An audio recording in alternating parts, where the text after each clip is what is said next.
दोस्तों, 18 जून को निर्जला एकादशी है। निर्जला एकादशी पर जब आप कुछ विशेष प्रयोग करते हैं तो ये वर्ष भर आपके जीवन में ये शुभता प्रदान करते हैं। 18 तारीख को निर्जला एकादशी, वैसे तो साल में 24 एकादशियाँ होती हैं, अधिक मास में 2 और एकादशियाँ हो जाती हैं। सभी एकादशियों का अपने आप में बहुत अधिक महत्व है, लेकिन ये निर्जला यानी कि जल का वितरण करिए और निर्जल रहिए। बिना पानी पिए इसका व्रत करने से आपको 1000 गुना अपने पुण्य फल प्रदान करती है और आपके पापों को क्षय करती है। इस दिन भगवान विष्णु की आराधना की जाती है। बहुत सारे लोग एकादशी का व्रत भी रहते हैं और बहुत सारे लोग दान पुण्य भी करते हैं। एकादशी पर दान किया गया पूरे वर्ष भर आपके दान को 100 गुना बढ़ा देता है, यानी कि आपके पुण्यों में वृद्धि कर देता है और आपके पाप कर्म, जाने अनजाने के हुए पाप कर्मों को क्षय करता चला जाता है। तो इस बार आपको एकादशी पे क्या विशेष उपाय करने हैं राशि अनुसार, आज इस वीडियो में बताने जा रही हूँ। ये जो मैं आपको उपाय दूंगी ये आपके चंद्र राशि पर आधारित होंगे। आपको अपनी राशि पता है, इन उपाय को करके आप पूरे वर्ष भर अपने जीवन में सूर्य और चंद्रमा की कृपा प्राप्त कर लीजिए। भगवान विष्णु का आशीर्वाद आपको मिलना शुरू हो जाएगा। राधे राधे, नमस्कार। मैं आपकी एस्ट्रोदोस्त एस्ट्रोलॉजर अर्चना गुप्ता ज्योतिष के सरल उपाय में आप सभी का हार्दिक स्वागत करती हूँ। कैसे हैं आप सभी? आशा करती हूँ आप सभी स्वस्थ और प्रसन्न होंगे। अपने पूरे परिवार के साथ ऐसे ही स्वस्थ और प्रसन्न बने रहें, ऐसी आप सभी के लिए मंगल कामना करती हूँ।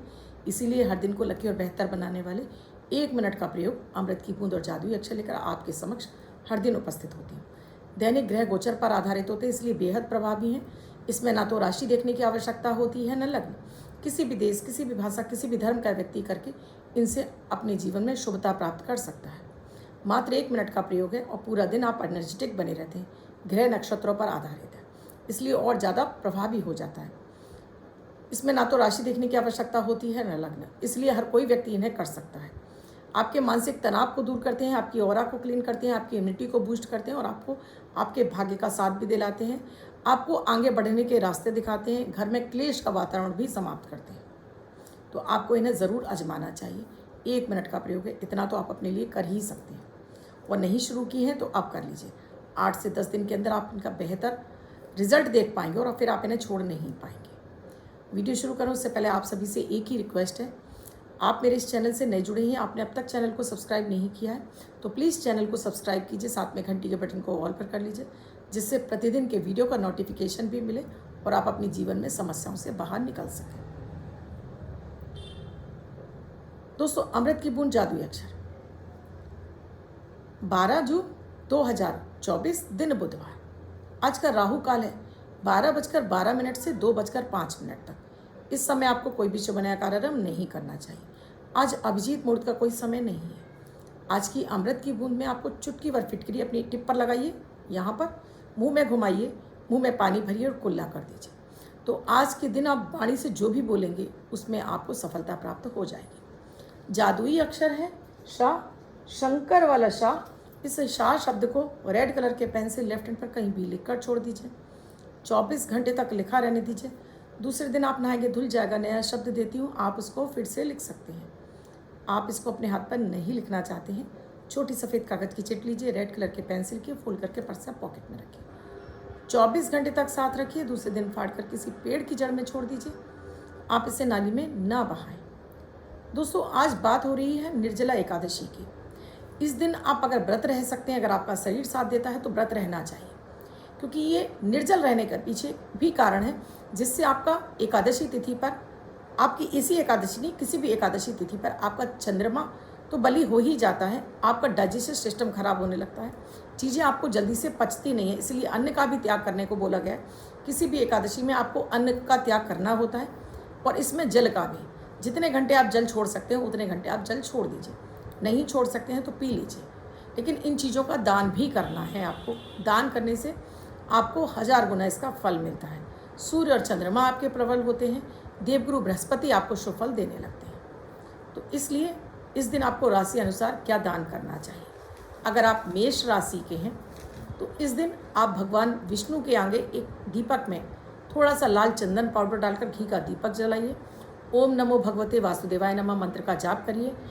एकादशी, निर्जला एकादशी की कथा सुनिए। व्रत रह सकते हैं तो बहुत अच्छी बात है, नहीं तो पानी का दान किसी भी हॉस्पिटल इत्यादि में कहीं बाहर जैसे बैठे रहते हैं ना, हॉस्पिटलों में गरीब व्यक्ति बैठे रहते हैं जो इलाज के लिए आए हैं, आप उनमें पानी की व्यवस्था कर दें। साथ में आपको तरबूज का वितरण इस दिन जरूर करना चाहिए। अब ये आपकी श्रद्धा के ऊपर है, आप कितना कर पाते हैं। अगर आप इतना भी नहीं कर पाते हैं तो आपके घर में जो मेड आती है कम से कम उसके लिए कर दीजिए। और देखिएगा कि इस एकादशी पर ये दान आपके जीवन में रोग बीमारियों को तो दूर करेगा ही, आपके धन के आगमन के मार्ग को भी खोलेगा। अगर आप वृष राशि के हैं तो इस दिन आपको केसर मिश्रित जल, केसर मिश्रित दूध आपको शिवलिंग पर अर्पित करना है। साथ में ही किसी भी धार्मिक स्थल पर आपको बाहर बैठे हुए जो भिखारी होते हैं उनमें आप चाहे मीठे जल का दान कर दीजिए या दूध का दान कर दीजिए। और साथ में पंडित जी को भी, जो पुजारी हैं वहाँ के, उन्हें कुछ दान दक्षिणा देकर, खरबूजा इत्यादि देकर पांव हाथ लगाइए। अपनी मनोकामना मांगिए, वो आपकी मनोकामना पूरे वर्ष भर आपको उसमें सफलता मिलेगी, वो कामना आपकी पूरी हो जाएगी। मिथुन राशि के हैं तो इस एकादशी पर आपको एक मिट्टी का बड़ा सा पात्र, मटका हो सकता है, सुराही हो सकती है, किसी भी धर्म स्थान पर रख कर आइए, पंडित जी को देकर आइए, पांव हाथ लगा लीजिए। और साथ में आप कुछ भी हरे फल जैसे नींबू इत्यादि हैं, नींबू का शिकंजी बनाकर आप वहाँ मंदिर के बाहर बैठे हुए भिखारियों में दान करेंगे। आपको अपने जीवन में जो भी समस्याएं चल रही हैं उन समस्याओं से आपको निकलने का मार्ग मिल जाएगा और आपको गुरु की कृपा मिलेगी और आपका जॉब, व्यवसाय, धंधे में भी आपको बरकत आने लगेगी। अगर आप कर्क राशि के हैं तो इस दिन आपको भगवान भोलेनाथ पर चीनी मिलाकर दूध का अर्पण करना है, अपनी कामना बोलनी है। एक दूध का पैकेट आपको किसी भी मंदिर में आप पुजारी को भी दे सकते हैं और आप साथ में बाहर बैठे किसी भिखारी को भी दे सकते हैं। इस दिन केसर का तिलक आपको ज़रूर लगाना है। फल की बात करूं तो आप आम का वितरण कर सकते हैं अगर आपकी जो पॉकेट बोलती है। ज़्यादा नहीं कर सकते तो कम से कम एक आम किसी भी ईश्वर के आगे उनके चरणों में रख कर आइए। देखिएगा कि यहाँ आपका चंद्रमा ही आपको आपके धन आगमन के मार्ग खोल देगा। आपको विभिन्न रास्तों से धन की प्राप्ति होगी। अगर आप सिंह राशि के हैं तो इस दिन आपको सिंह राशि वाले जातकों को इस दिन आपको लाल रंग की चीज़ों का दान करना है। लाल शरबत हो सकता है, आप ये शरबत अपने घर के बाहर भी बांट सकते हैं, किसी मंदिर के बाहर बैठे भिखारियों में बांट सकते हैं, किसी भी चौराहे पर जाकर बांट सकते हैं। और साथ में लाल रंग का फल जैसे तरबूज, इसका भी आप वितरण कर सकते हैं। किसी गरीब को दान कर दीजिए, जितनी आपकी पॉकेट बोलती है उतना दान करिए। साथ में सूर्य को आज आपको अर्घ्य ज़रूर देना है। थोड़ा सा रोली और हल्दी डालकर सूर्य को अर्घ्य प्रदान करिए। वर्ष भर आपके जीवन में समृद्धि और आपके धन आकर्षण के मार्ग खुल जाएंगे। अगर आप कन्या राशि के हैं और कन्या राशि में इस समय चल रहा है केतु, तो किसी भी मंदिर में आप 3 केले, जुड़े हुए 3 केले, अलग अलग ना हो, 3 जुड़े हुए केले, ये केले नारायण के चरणों में अर्पित करके आइए। देखिए, एकादशी की कथा तो सभी को सुननी चाहिए, जरूर सुनिए। ओम नमो भगवते वासुदेवाय नमः में इस मंत्र का भी आपको जाप जरूर करना चाहिए। इस दिन आपको 3 केले जुड़े हुए रखकर आने हैं। साथ में केसर का तिलक आपको नारायण को लगाकर अपने मस्तक पर लगाना है। इसके साथ ही आपको आज के दिन आपको पानी का दान करना है। सिंपल पानी, सादा पानी आप मंदिर के बैठे बाहर भिखारियों में दान कर सकते हैं। कुछ नहीं तो अपने घर के बाहर ही एक बड़ा सा एक कोई मटका रख दीजिए या आरओ लगा दीजिए या बोतलों में भर के बांट दीजिए। पानी का दान आप जरूर करिए, तो यहाँ से आपको चंद्रमा का शुभ फल मिलेगा। राहु केतु जो आपको परेशान कर रहे हैं, परेशान करना बंद कर देंगे। अगर आप तुला राशि के हैं तो इस दिन आपको चीनी का दान करना है। चीनी आप किसी भी मंदिर में दान कर सकते हैं, किसी गरीब व्यक्ति को दान कर सकते हैं, या आप शरबत बनाकर दान कर सकते हैं। इस शरबत में आप नींबू भी डाल सकते हैं या फिर आप रूह अफ़ज़ा की बोतल जो रेड कलर की होती है उसे डालकर आप किसी भी मंदिर में भोग लगाकर भी दान कर सकते हैं, या अपने बाहर घर के बाहर निकलने वाले राहगीरों को भी आप ये पिला सकते हैं। खरबूजे का दान आप किसी भी गरीब व्यक्ति को या फिर मंदिर में ही चरणों में अर्पित करके आ सकते हैं अपने इष्ट को। और देखिएगा आपके जीवन में मिठास घुलना शुरू हो जाएगी। अगर आप वृश्चिक राशि के हैं तो इस दिन आपको हनुमान जी के दर्शन जरूर करने हैं। नारायण की तो सेवा करनी ही करनी है। हनुमान जी के सामने आपको एक पान का पत्ते पर आपको थोड़ा सा गुड़ चना रखकर उसका भोग लगाना। ये गुड़ चना आपको भोग बांटना भी है और साथ में ही यहाँ पर आपको जो दान करना है आज के दिन, आप रूह अफ़ज़ा का दान कर सकते हैं, मीठे शरबत का दान कर सकते हैं, आप तरबूज का दान कर सकते हैं। ज़रूरी नहीं कि एक ही तरबूज दें, आप उसके पीसेस कर कर भी बांट सकते हैं। मंदिर के बाहर बैठे हुए व्यक्तियों में बांट सकते हैं, किसी पुजारी को भी दे सकते हैं। अगर आप धनु राशि के हैं, इस दिन आपको सूर्य की आराधना जरूर करनी है, यानी सूर्य को आपको जल अर्पित करना है रोली हल्दी डालकर, और साथ में आपको भोलेनाथ पर आपको थोड़े से दूध में केसर घोलकर इसका दूध का अर्पण करना है। किसी भी मंदिर के बाहर बैठे हुए भिखारियों में आप आज आम का दान कर सकते हैं तो अति उत्तम रहेगा आपके लिए, जिससे कि आपके जीवन में भी स्वर्ण की वर्षा होने लगे। बात करती हूँ मकर राशि के लिए। तो मकर राशि के जातकों को इस एकादशी पर मिट्टी का कोई भी पात्र, मिट्टी का कोई भी घड़ा हो सकता है, सुराही हो सकती है, किसी भी गरीब व्यक्ति को दीजिए।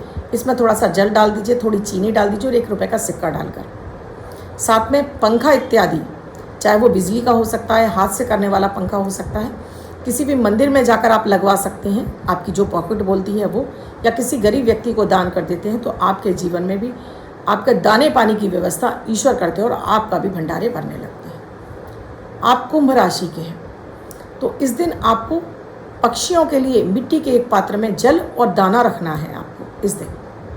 साथ में किसी भी अनाथ आश्रम में, वृद्ध आश्रम में या कोड़ी आश्रम में आप जाकर पानी का दान करिए और इस सीजनल फ्रूट्स जैसे तरबूज हैं, खरबूज हैं, आम हैं, इनका दान करिए। तो आपके जीवन में जो भी अटकलें चल रही हैं, जो भी जॉब व्यवसाय से संबंधित समस्याएं चल रही हैं, सभी का निराकरण हो जाएगा। आखिरी राशि है मीन राशि। मीन राशि में अभी आपके राहु चल रहे हैं। ये राहु आपके गुरु को प्रभावित कर रहे हैं। सो आपको अपने पूरे जो आपकी स्किल है उसका फल नहीं मिल रहा है। एक आपको इस दिन किसी भी अनाथालय में जा सकते हैं, किसी भी वृद्ध आश्रम में, कोड़ी आश्रम में जा सकते हैं, तो भोजन की व्यवस्था कर सकते हैं तो भोजन की व्यवस्था करिए। या फिर आम बांट सकते हैं, खरबूज बांट सकते हैं, तरबूज बांट सकते हैं, ये बांटिए। और इसी मंदिर में आपको यहाँ पर पानी की भी व्यवस्था करनी है। तो कोई एक पात्र रख सकते हैं पानी का, आप एक मटका भरवा कर रख सकते हैं कि मंदिर में आने वाले व्यक्ति उससे पानी पी सकें। या फिर शिवलिंग पर जल अर्पित करने के लिए जो मटके लगाए जाते हैं जिनसे जलहरी धार बहती है शिवलिंग पर, आप उसकी भी व्यवस्था कर सकते हैं। देखिएगा ये छोटे छोटे से उपाय, मैंने कोई खर्चे के उपाय नहीं बताए, बहुत सिंपल से आपको उपाय बताएं, जितनी आपकी पॉकेट बोलती है उतना करके देखिएगा और वर्ष भर इनका लाभ उठाइए। एक कॉमन उपाय सबको दे देती हूँ। अगर आप कुछ भी नहीं कर पाते हैं और आपके पास मिट्टी का भी पात्र नहीं है, आपके पास कोई स्टील का पात्र है, कोई नया पात्र है, उस स्टील के गिलास में थोड़ा सा शरबत बनाइए चीनी डालकर, इसमें 1 रुपये का सिक्का रखिए, आपके पास कोई भी सीजनल फल है वो फल रखिए और साथ में कुछ दक्षिणा रखिए और किसी भी गरीब व्यक्ति को इसको दान कर दीजिए। तो आज आपको एकादशी का पूरा फल मिल जाएगा। अब बात करती हूँ जिनकी मैरिज एनिवर्सरी या बर्थडे है। किसी भी महीने की 12 तारीख आपकी बर्थडे या मैरिज एनिवर्सरी है, वो ये प्रयोग करेंगे। वाइट कलर के पेपर पर हल्दी से 3 नंबर लिखेंगे, फोल्ड करके अपने पास रखेंगे। ये अंक आपको वर्ष भर शुभता प्रदान करेगा। अन्य कोई व्यक्ति 24 घंटे तक लिखकर इसको अपने पास रख सकता है। वीडियो अच्छा लगा हो तो लाइक ज़रूर कीजिएगा, कमेंट ज़रूर कीजिएगा और शेयर करना तो बिल्कुल ना भूलें। किसी भी समस्या से जूझ रहे हैं, समाधान चाहते हैं, स्क्रीन पर नंबर दिया है, व्हाट्सएप मैसेज या कॉल के जरिए जान सकते हैं क्या है प्रक्रिया, क्या है प्रोसीजर हमसे जुड़ने के लिए। वीडियो में क्या समझ में नहीं आया कमेंट सेक्शन में लिखकर पूछिएगा सर। कल फिर आऊँगी कुछ नया, कुछ अद्भुत सा लेकर। तब तक के लिए राधे राधे।